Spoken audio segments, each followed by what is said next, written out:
This is John, a curious student of quantitative finance. He enters a hedge fund competition with one goal: build a killer trading strategy. John downloads 1-minute data for 100 stocks. But soon, reality hits. This won't be a spreadsheet job. It's too big, too slow, too messy. That's when John discovers SQLite, Python's built-in database. No setup, no server. Just a single file that stores structured data. Perfect for his needs. John realizes that instead of writing raw SQL by hand, he can use SQLAlchemy, a translator that helps him talk to the SQLite database using Python. It makes it easy to query, insert, and manage data using clean, readable Python code. And here's the best part. SQLAlchemy isn't limited to SQLite. It works with advanced databases too, like PostgreSQL, MySQL, and more. So when John scales up, his code can come with him.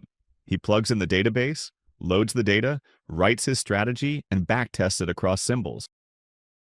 But soon he realizes building an outstanding strategy means testing ideas, theories, and variations. It's not a one-man job. John teams up with his friends.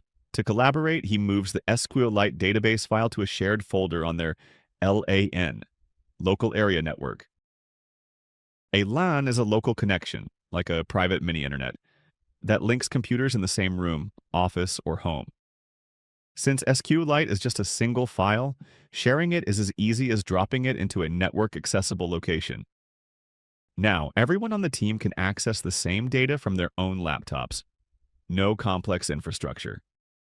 Teamwork? Not quite. With SQLite, your database is just a single file.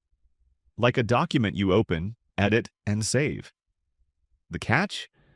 Only one person can write to it at a time. If two try, everything grinds to a halt. The rest? Locked out. Delays? Crashes. Frustration. Let's put it all together. SQLite is a file-based database.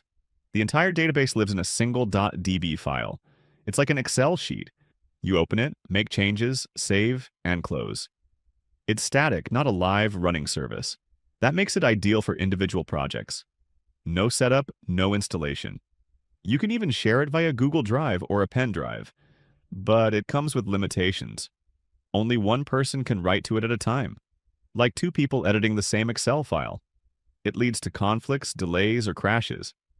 It also lacks advanced security, no user accounts, roles, or authentication natively. So while SQLite is great for solo development, it's not ideal for teamwork. To make working with SQLite easier, John used SQLAlchemy, a Python library that lets you manage the database using clean Python code instead of raw SQL. And the best part? SQLAlchemy can work with advanced databases too, like PostgreSQL or MySQL, whenever John decides to scale up.